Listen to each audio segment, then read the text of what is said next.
ঘরে বাইরে আমরা ব্লগে সকলকে স্বাগত জানিয়ে শুরু করছি আজকের আড্ডা। আর আমার আজকের আড্ডায় আমার সঙ্গী যিনি, আমার মনে হয় না তার কোনো ডিজিটাল পরিচয় বা ডিজিটাল পরিচয়ের হাতে খড়ি হওয়ার কোনো প্রয়োজন আছে। তো আমি তাও বলবো, যিনি আমার পাশে বসে আছেন তার পরিচয় দিতে কিন্তু আমার দারুণ লাগবে। তার কারণ উনি হচ্ছেন মিসেস ইন্ডিয়া কুইন। সেই আমার এক একটা করে বলবো আর মনে হচ্ছে মুখে চাপা দিই, ঠিক আছে, এতটাই ভালো লাগছে বলতে। তারপরে হচ্ছে ওনার আরেকটা পরিচয় হচ্ছে উনি Mrs universe Pacific. Exactly, perfect. আরেকটা হচ্ছে উনি হচ্ছেন মিসেস বলো Mrs Asia Pacific. Asia Pacific, exactly. যাই হোক, এই জার্নিটা উনি কিভাবে এই জার্নিটার মধ্যে দিয়ে গেছেন আমরা সেইটা সব থেকে আগে শুনবো। আমার বিশ্বাস আমার এক্সটেন্ডেড ফ্যামিলি সবাই অধীর আগ্রহে বসে আছে ওনার এই গল্প বা এই জার্নিটা শোনার জন্য। ওনার নাম মিসেস সুপর্ণা মুখার্জি। নমস্কার সুপর্ণাদি। নমস্কার। সুপর্ণাদি, তুমি একটুখানি প্রথমটা আমাদের বলো যে তুমি বর্ন অ্যান্ড ব্রট আপ কোথায়? Born and brought up Kolkata, all through. Okay, এখানেই তোমার স্কুলিং? হ্যাঁ, এখানেই আমার স্কুলিং, এখানেই কলেজ, অল মাই এডুকেশন, সব এডুকেশন এখানে। আচ্ছা, হঠাৎ করে এই যে তুমি এত ধরো তোমার, আমি যতদূর জানি তোমার একটা ছেলে একটা মেয়ে, হ্যাঁ, এই সমস্ত সংসার সামলে আমার বোধহয় যতদূর মনে পড়ছে তুমি কিছু বছর বাইরেও ছিলে, তাই তো? আমি 10 বছর ইউএসএতে ছিলে। তারপর ইন্ডিয়াতে ব্যাক করে এরকম একটা জার্নির কথা চিন্তা করা, দুটো বাচ্চা যেখানে আছে, একটু প্লিজ আমার এক্সটেন্ডেড ফ্যামিলিদের বলো, তারা তোমার কথায় আমার বিশ্বাস ইন্সপায়ার হবে। নমস্কার to all the viewers. Thank you আমাকে ইনভাইট করার জন্য, আমার সাথে কথা বলার জন্য। আর এই Mrs India, Mrs Asia Pacific, Mrs Universe perfect, এটা ব্যাক টু ব্যাক 17, 18, 19, 2017, 2018, 2019-এ আমার এই অ্যাচিভমেন্টস, এটা আমার কাছে মাঝে মাঝে খুব একটু বিস্ময়, একটুখানি আমিও খুশি হয়ে যাই আর কি, যে what have I done. But সত্যি কথা বলতে কি, এর জন্য সেরকম ভাবে কোনোদিনই আমি ভাবিনি। আর 2014 সালে, মোস্টলি 14 কি 15 সালে একটা কলকাতায় একটা প্রোগ্রাম হয়েছিল, একটা রিয়ালিটি শো মতন হয়েছিল, আমি মিস শপিং মল। তো সেখানে আমি এরকম একটু অন্যরকম একটা সেট আপে ছিল, ওখানে আমি পার্টিসিপেট করেছিলাম। ওখানে আমি উইনার হওয়ার পরে আমি তো ভাবতেই পাইনি যে এরকম একটা, তখন অগ্নিমিত্রা দি ছিল, আমাদের অগ্নিমিত্রা দি সাহেব ছিল ওয়াজ দ্য জাজ। অগ্নিমিত্র পল, ইয়েস, অগ্নিমিত্র পল। তো সেখান থেকে আমার একটা ভালো লাগা, ভালোবাসা, বিউটি প্যাজেন্ট, সবসময় আমরা সুস্মিতা সেনকে দেখে এসেছি। সুস্মিতা সেন, ঐশ্বরিয়া রায়, লারা দত্তা, এরা সবসময় একটা সবসময় ক্রিয়েট করেছে আমাদের মহিলাদের, specially. and I'm quite a feminist.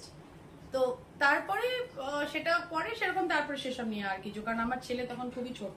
2011 সালে আমরা ইউএস থেকে ফিরি, তখন ও 4 মাস বয়স। সেই থেকে তারপরে আমি কিছু বিভিন্ন কাজকর্মের সাথে যুক্ত ছিলাম, স্কুলের সাথে যুক্ত ছিলাম। সেটা করে তারপরে আমি হঠাৎ করে একদিন এরকম ফেসবুকেই দেখতে পাই যে এরকম একটা অডিশন আছে, তখন আমি ডিসকাস করলাম। আর স্পেশালি এখানে আমি বলবো, এই ক্ষেত্রে আমার ডিসিশন মেকিং এর ক্ষেত্রে আমার মেয়ে, আমার শাশুড়ি মা, উনি ভীষণ সবসময় সাপোর্টিভ আমাকে এইসব ব্যাপারের জন্য। হ্যাঁ, তো হ্যাঁ করো না, কি আছে। তো তখন আমি I took that initiative, and from that initiative the journey has started. Great. আমাকে একটা জিনিস বলো, যে কোনো সাকসেসকে আমরা লাইফের যে কোনো সাকসেসকে পেতে চাই, কিন্তু সেই সাকসেসটা পেতে আমাদের বেশ কিছু হার্ডলস এর মধ্যে দিয়েও যেতে হয়। তো আমার মনে হয় মানে জানি না তোমাকে কতটা কি করতে হয়েছে, যদি সেই এক্সপিরিয়েন্সটা একটু শেয়ার করো, মানে কোনো হার্ডলস এর মধ্যে দিয়ে তুমি গেছো কিনা, মানে এই জার্নিটাতে, মানে স্পেশালি তোমার এই যে মিসেস ইউনিভার্স, মিসেস ইন্ডিয়া, এই জার্নিটাতে আমাকে বলো। দেখো, সাকসেসের ডেফিনিশন এক একজনের কাছে এক এক রকম, কে কিভাবে সাকসেসটাকে দেখছে। আর শুধু ক্রাউন জিতলেই যে সে সাকসেসফুল, আর ক্রাউন না জিতলে যে সাকসেসফুল নয়, সেটা আমি কখনোই মানি না। কারণ এই যে জার্নিতে যে একটা মানুষ অনেক কিছু শিখছে, জানছে, বুঝছে, কারণ এটাও তো একটা journey. Journey is itself a process. আজকে আমি যেরকম ছিলাম, এসব আফটার মিসেস ইন্ডিয়া আমি নিজেকে যখন দেখলাম যে I am totally different individual altogether, একটা 360 ডিগ্রি একটা over change I could notice in my self, lot of confidence. আমি বাইরের জগতের সাথে নিজেকে, I started going out, I started going to events, people started knowing me as a different individuality, তো একটা different personality. তো automatically আমার ভেতরে যে যে সত্তাগুলো আছে, যেগুলো হয়তো আগে সেরকম প্রকাশ পায়নি, সেটা আমি করতে পেরেছি। এবং তার জন্য ডেফিনেটলি আমার মনে হয় hard work is very important, perseverance is very important, আর ডেডিকেশন ইজ ভেরি, তিনটে জিনিস আমি ভীষণ ফলো করি। আর আরেকটা জিনিস আমার মনে হয়, যেটা আমি বলবো, যেটা আমি যখন মিসেস ইন্ডিয়ার জন্য প্রিপারেশন নিচ্ছিলাম, আমি 1 সপ্তাহের জন্য পুনেতে গেছিলাম একটা ওয়ার্কশপের জন্য। তো ওখানে একজন ম্যাম আছেন, doctor Ritika Ramatri, she is a pageant coach. So উনি মেয়েদের তৈরি করেন আর কি। So I just wanted to know that what is it all about. আমি এত বড় একটা জায়গায় যাব, তো সেখানে আমি যদি নিজে প্রিপেয়ার না করি, Mrs India out of 40 Indian females all over the country, শুধু not only West Bengal, is Delhi, Bombay, all the metropolis cities, সমস্ত বড় বড় জায়গা থেকে তারা এসে, কেউ ডাক্তার, কেউ ইঞ্জিনিয়ার, আমি একজন টিচার, সাধারণ টিচার, 2 বাচ্চার মা। আমাকে অনেকেই বলেছিল যে কি দরকার, আমার মনে হয় না তোমার হবে, এরকমও বলেছিল, ডাইরেক্ট বলেছিল আমাকে। তো তখন সেই মুহূর্তে আমার মনে হয়েছিল যে সত্যি কি দরকার, কেন যে যাচ্ছি। আমাদের লাইফে কি হয় জানো তো, অনেক নেগেটিভ কথা আসলে তবে আমরা সেই পজিটিভের দিকে এগোতে পারি। অ্যাবসলিউটলি, ঠিক আছে, এগুলো আমাদের হেল্প করে। অ্যাবসলিউটলি, আমি সেটা মনে করি যে আর নেগেটিভ যখন আসবে, তখনই তোমার নিজের মধ্যে জেদটা আসবে না, যে না আমি করে দেখাই, আমার মধ্যে কি আছে, লেট মি সি। আর একটা সময় না, আমার মনে হয় যখন আমি মিসেস ইন্ডিয়াতে গেছিলাম, তখন আই ওয়াজ 42 ইয়ার্স। 42 বছরের মহিলা, আজকালকার দিনে অনেকেই অনেক কিছু ভাববে না যেরকম কিছু করবে। So I went and I got the crown. কতটা ভালো লাগছে আজকে ইন্টারভিউটা নিতে। এবং শুধু তাই নয়, সুপর্ণাদির সাথে আমার বহু বছরের পরিচয়, এবং আমরা দুজনে একসঙ্গে একটা কোর্স করতে গিয়েছিলাম, সেটা বহুকাল আগে। এবং প্রায় 30-40 জনের মধ্যে সুপর্ণাদির সঙ্গে আমার একটা জেল হয়েছিল, সেটা আমি আজকের ডেটে টের পাচ্ছি যে আমার কেন ওই জেলিংটা হয়েছিল, কারণ মানুষটা ভীষণ ভালো। ঠিক আছে। আর আরেকটা জিনিস বলো, যে তোমার যে এই যে আমাদের প্রত্যেকটা মেয়েরই একটা সময় আমাদের বিয়ে করতে হয়, তো তোমার কি বিয়েটা কি তোমার প্রেমের বিবাহ না প্রেমের বিবাহ? আচ্ছা, কোথায় কোথায় দেখা হয়েছিল? ও, সেটাও একটা বিশাল বড়। আমাদের অ্যাকচুয়ালি আমার শ্বশুর বাড়ি হচ্ছে বিজয়গড়। আচ্ছা। আর বিজয়গড়ের পাশে একটা বড় করে দুর্গাপুজো হয়, ভারত মাতা। আচ্ছা, হ্যাঁ। তো এই ভারত মাতাতে ওখানে ওর সাথে আলাপ হয়েছে। তারপরে সেরকম কিছু যোগাযোগ হয়নি। পরে একদিন আমি যখন অফিস যাচ্ছিলাম, তখন he was also going to office, and then we just টাকরাও কাইন্ড অফ হিন্দি টাকরাও হয়, then we got got bumped into each other, and then the silsila started. যদিও সেইভাবে নয়, but again later it got into, আচ্ছা, ওইভাবে। আর সেরকম ও বিদেশে চলে গেছিল, ও তো ম্যাক্সিমাম সময় বিদেশেই থাকতো। কত বছর হলো তোমাদের জার্নিটা? Next year would be 25 years. Oh, great. Great. তো তারপরে বিয়ের কত দিনের মাথায় তুমি মাতৃত্বে গেলে? 5 years. 5 years. আমি আরে পড়েছিলাম না 5 year প্ল্যান। আমার প্রথমটাও 5 year, সেকেন্ডটাও তারপরে 5 year। পঞ্চবার্ষিকী পরিকল্পনা। না, অ্যাকচুয়ালি আমার মনে হয় যে আমি জানি না whether it is a good thing or bad thing, But again, yeah, I mean, when you are getting into a marital relationship, it is always better একটা সময় নিয়ে নিজেদের মধ্যে একটু জানাশোনা বোঝাপড়া ওটার মানে ওই সময়টা দেওয়াটা খুব দরকার। তারপরে নতুন করে, বিকজ আমি অনেকেই দেখেছি এখন যে people they are not ready to get becoming a mother. না এখন কেন, আমি এখন হতে, সত্যি একটা সময় আমারও মনে হয়েছিল, আমিও যে না এখন মনে হয়। So if you are ready to become a mother, you should go for it. Don't pressurise yourself, but at the same time don't delay. Exactly, কারণ আমাদের body clock is always ticking. হ্যাঁ, তো specially মেয়েদের কথা বলছি আমি। আচ্ছা আমাকে বলো, মা হিসেবে নিজেকে কত নম্বর দেবে 10? এই রে well, আমি that's a very tough question. আমি মা হিসেবে আমি 7.5। বাবা 0.5, ফুল 8 নয়। না। আচ্ছা পয়েন্টটা কেন? পয়েন্ট মানে পয়েন্টটা কেন, কারণ point is a very important একটা ব্যাপার আমাদের আচ্ছা। জীবনের, ব্যালেন্সেস। আচ্ছা, So আমি neither I am a very good mom and neither I am a very bad mom, Okay. but I want to be a happy mom. Okay. That is my goal. আচ্ছা, সুপর্ণাদির কিন্তু এই পরিচয়গুলো ছাড়াও আরেকটা বড় পরিচয় আছে, এবং সেই পরিচয়টা কিন্তু আমি সুপর্ণাদির নিজের মুখ থেকেই শুনবো এবং আমার এক্সটেন্ডেড ফ্যামিলি সকলকে শোনাবো। সুপর্ণাদি বলো যে তুমি রিসেন্ট কি নিয়ে কাজ করছো? আচ্ছা, রিসেন্ট আমি দুটো জিনিস নিয়ে কাজ করছি। আমি তো এমনিতে যখন বিউটি প্যাজেন্ট যখন আমি করলাম, করে তার সাথে সাথে আমি দেখলাম যে আমি কিভাবে এই পুরো ব্যাপারটা আরো চারিদিকে ছড়িয়ে দিতে পারি। Then I started this personality development training, grooming. এই আমি মোটামুটি আমার মনে হয় যতদূর আমি জানি যে গ্রুমিং কনসেপ্ট, এখন তুমি দেখবে সবাই অনেকে গ্রুমিং কোচ, অনেকে Yes. Personal development. একদম। হ্যাঁ, তো মানে এই কনসেপ্টটা কিন্তু আমি যতদূর আমার মনে হয় যে I have ব্রট into the table. কারণ এই গ্রুমিং ব্যাপারটা আগে কেউ জানতো না, তো গ্রুমিংটা কিভাবে হয়। So now people know about grooming is very important, personality development is very important. প্রতিটা ক্ষেত্রে তুমি কিভাবে নিজেকে তুলে ধরছো জগতের সামনে। এখন তো social media, social media is all about reel making, all about content making. হ্যাঁ, তো সুতরাং একদম সবাই এখন কন্টেন্ট ক্রিয়েটার। তো সুতরাং সেটা একটা ব্যাপার, সেটা আমি করি। তার সাথে সাথে যেটা রিসেন্টলি আমি শুরু করে জানি, being a parenting coach. Okay. It's very important nowadays যে if you have a good parenting guidance, কারণ আমাদের জীবনে আমরা অনেক কিছুরই কোচিং পাই, যেটা পাই না সেটা হচ্ছে বিং আ প্যারেন্ট।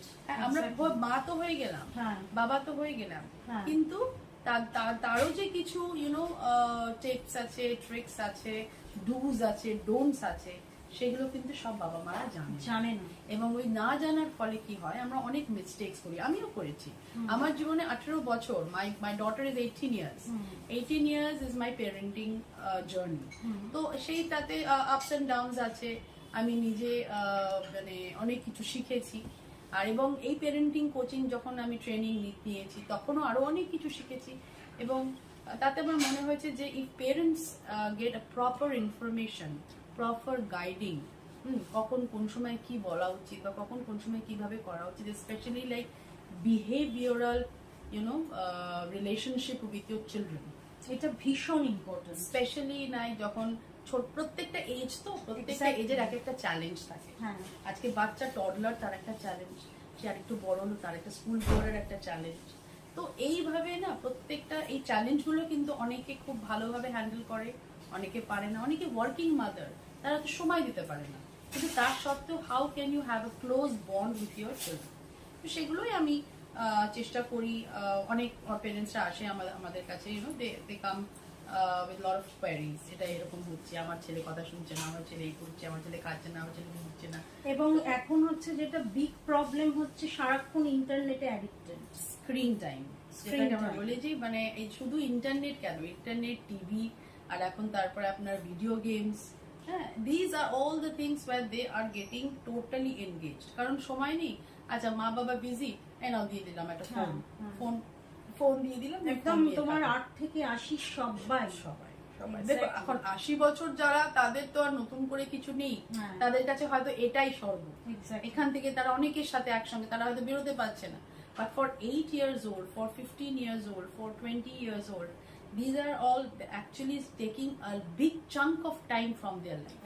এক্স্যাক্টলি ওই সময়টা তাদের নিয়ে আসল নিচ্ছে। সময় Exactly. এক্স্যাক্টলি কারণ আমরা অনেকেই জানি না যে মানে স্পেশালি মায়েদের মা বাবাদের বলছি যে অনেকেই হয়তো এখন জানে, এখন অনেক তো চারিদিকে এভরিওয়ান ইজ অ্যাওয়্যার অনেক কিছুর ব্যাপারে। তো এই যে যখন আমরা এই বাচ্চারা যখন স্ক্রিন টাইম করছে, প্রত্যেকটা চাইল্ডের এজ অনুযায়ী একটা পার্টিকুলার স্ক্রিন টাইম ধার্য করা থাকে, তার থেকে বেশি হলে কিন্তু it will affect your brain, and when it affects your brain, the entire thing will be disturbed. Concentration power, the attention power, memory power, everything will be disturbed. সেই জন্য আমরা বারবার করে বলি প্যারেন্টসদের যে স্ক্রিন টাইমটা যত সম্ভব কমান, আর ওই স্ক্রিন টাইমটার বদলে ask them to learn something creative. কোনো মিউজিক ইনস্ট্রুমেন্ট শিখুক, কোনো যদি খেলতে যাক, কোনো কিছু পেইন্টিং করুক, anything something which is related to creativity, যেটাতে মানে কগনিটিভ এবিলিটিটা আরো বেশি স্ট্রং হয়। আর আমি আশা করব আমার ঘরে বাইরে ব্লগের সমস্ত এক্সটেন্ডেড ফ্যামিলির সবাই এবং আমার ভিউয়াররা সুপর্ণাদির এই কথাগুলো থেকে ভীষণভাবে ইন্সপায়ার হবে। কারুর যদি মনে হয় সুপর্ণাদির নাম্বার প্রয়োজন, ডেফিনেটলি আমাকে কমেন্ট করো, আমি কিন্তু তাদেরকে সুপর্ণাদির নাম্বার প্রোভাইড করব, অবশ্যই তার পারমিশন নিয়ে। যাই হোক, আরেকটা বলবো যে সম্প্রতি এই আমাদের চারপাশে ধরো কাঞ্চন মল্লিকের বিয়ে নিয়ে বিশাল ট্রোলিং হলো, ঠিক আছে? কাঞ্চন মল্লিক বয়সে ছোট একজনকে বিয়ে করেছে, অথচ রূপাঞ্জনা বয়সে মানে নিজের অনেকটা বয়স, সেই তুলনায় একটি বয়সে বাচ্চা ছেলেকে বিয়ে করেছে, কিন্তু সেভাবে রূপাঞ্জনাকে ট্রোলিং করা হয়নি। এই যে দুজনের মধ্যে একজনকে প্রচুর ট্রোলিং করছে লোকজন, আরেকজনকে করছে না, এটা নিয়ে তোমার কি মতামত? আমার একটাই মতামত, সেটা হচ্ছে কাঞ্চন মল্লিকের পরিবারেও আমি ঢুকবো না, আর রূপাঞ্জনের পরিবারেও আমি ঢুকবো না। আমরা চাইবো তারা ভালোভাবে হ্যাপি থাকুক, হেলদি থাকুক। আর ট্রোল যারা করে না, তারা সবকিছুতেই ট্রোল করে, তাদের ট্রোল করার একটা হ্যাবিট থাকে, এবং তারা ট্রোল কেন করা হয়? So that to get the attention. মানে যারা একটু অ্যাটেনশন সিকিং হয়, তারা ট্রোলটা বেশি করতে ভালোবাসে, তাদের সমস্ত ব্যাপারে তাদেরকে একটা করে তাদের একটা কমেন্ট করতেই হবে আর কি, তাদের মতামতটা জানাতেই হবে। দরকার নেই কিন্তু তাদের ট্রোলে কিন্তু মানে none of them are hampering their lifes, marital lifes, they are happy, তারা তাদের মতন। এবং তো সেটা আমার মনে হয় যে যারা হ্যাপি তাদের হ্যাপি থাকতে দিন, আর আপনিও হ্যাপি থাকুন। আর ট্রোল করে যদি আপনি হ্যাপি থাকতে ভালোবাসেন, তাই হ্যাপি থাকুন, কোনো অসুবিধা নেই, কি ট্রোলিং। যাই হোক, আমরা এবার একটা ছোট্ট র্যাপিড ফায়ার রাউন্ডে যাব। তার আগে জিজ্ঞেস করবো, লোকসভা ভোটটা কাকে দিচ্ছ? এইটা কিন্তু বাধ্যতামূলক আনসার নয়, এইটা থাক, আমার মনেই থাক। আচ্ছা, আমি একটা র্যাপিড ফায়ারে যাব সুবর্ণাদির সাথে। সব থেকে প্রথমে যেটা জানতে চাইবো, শহর কলকাতা না কলকাতার বাইরে? কলকাতা। আচ্ছা, আর বলো যে তোমার পাহাড় ভালো লাগে না সমুদ্র? সমুদ্র। আচ্ছা, এসআরকে নাকি রণবীর কাপুর? এসআরকে। একদম। ওকে। আর বলো যে সরস্বতী পুজোয় হলুদ শাড়ি না অন্য কোনো রং? হলুদ শাড়ি মোস্টলি। ওকে। আর একটা বলো যে তুমি বিরিয়ানি খেতে ভালোবাসো নাকি বিরিয়ানির বদলে যদি তোমাকে কেউ আলু সেদ্ধ ভাত খেতে দেয় তুমি সেটা ভালোবাসো? দুটোই ফেভারিট, ডিপেন্ড করছে, but again biryani is more favourite. Okay. আলু সেদ্ধ ভাত আমার ভীষণ ফেভারিট, আলু সেদ্ধ ভাত কাঁচা লঙ্কা, মানে দুটোই চাই, তাই? দুটো হলেই ভালো, কিন্তু দুটো তো একসাথে খেতে পারবো না, তো একদিন যদি আমি বিরিয়ানি খাই তো আরেকদিন আলু সেদ্ধ ইজ ফাইন উইথ মি। ওকে। আরেকটা বলো যে এই তোমার যে এই এত সুন্দর ফিগার, ঠিক আছে, এতটা মানে এই জার্নিটার মধ্যে দিয়ে তুমি গেছো, এবং নিজে আমার তোমাকে দেখে যেটা মনে হচ্ছে তুমি ভীষণ কনসিয়াস নিজের ব্যাপারে। তো তুমি আমার ফ্যামিলিদের যদি একটু টিপস দাও যে তাদের রেগুলার নিজেকে ভালো রাখতে কি করা উচিত? সবসময় আমি যেটা সবার আগে বলবো যে to have a clear mind, মনকে সবসময় পরিষ্কার, দূষণ মুক্ত রাখবেন আর কি। এক্স্যাক্টলি। সো মানে if you are clear from your heart and from your mind, কারোর ক্ষতি সবসময় চিন্তা ভাবনা করবেন না, অ্যান্ড থিঙ্ক পজিটিভ। আমি ভীষণ চেষ্টা করি, আমি ভেরি অপটিমিস্টিক পার্সন, ভালো হবেই সবার। আর মন ভালো থাকলেই শরীর ভালো থাকে, দে আর ভেরি ওয়েল কানেক্টেড। হ্যাঁ, অবভিয়াসলি এক্সারসাইজেস সবাই করে, ভালো ভালো খাবার সবাই খায়, সবাই আজকাল খুব সচেতন এসব ব্যাপারে। But again apart from that there should be a balance between a mental health and the physical health. So that's very important. আমি সবসময় বলি সবাইকে, মানসিক দিকটাও কিন্তু ভীষণ দরকার সবার। ঘরে বাইরে আমরা ব্লগে এসে তোমার কেমন লাগছে? হ্যাঁ, খুবই ভালো লাগছে। আর তোমার সাথে দেখা হলো এতদিন বাদে, সেটাও খুব ভালো লাগছে। আর যদি আমার কথা, আমার what ever I have shared মানে মাই ভিউজ, যদি দর্শকদের ভালো লেগে থাকে তা আরো ভালো লাগবে। আর হ্যাঁ, যদি কারো পেরেন্টিং নিয়ে কোনো রকম কোনো প্রশ্ন থাকে, I am always there to support. আর সবাই খুব ভালো থাকবেন, এটাই আশা। আজকের মতো তাহলে আড্ডাটা এখানেই শেষ করছি। যদিও সুপর্ণাদির সাথে আড্ডা চলবে, কিন্তু সেটা ক্যামেরার ওপারে। আর মানে যেটা বলবো যে যদি আমার আর সুপর্ণাদির এই আড্ডাটা আপনাদের সকলের ভালো লেগে থাকে, তাহলে প্লিজ লাইক করবেন, পজিটিভ নেগেটিভ যে কমেন্টই হোক না কেন করবেন। সব কমেন্টই আমাদের এগিয়ে যেতে সাহায্য করবে। পারলে চ্যানেলটা সাবস্ক্রাইব করবেন, আমাদের ভালো লাগবে। আজকে তাহলে এখানেই আসি। Thank you thank you so much.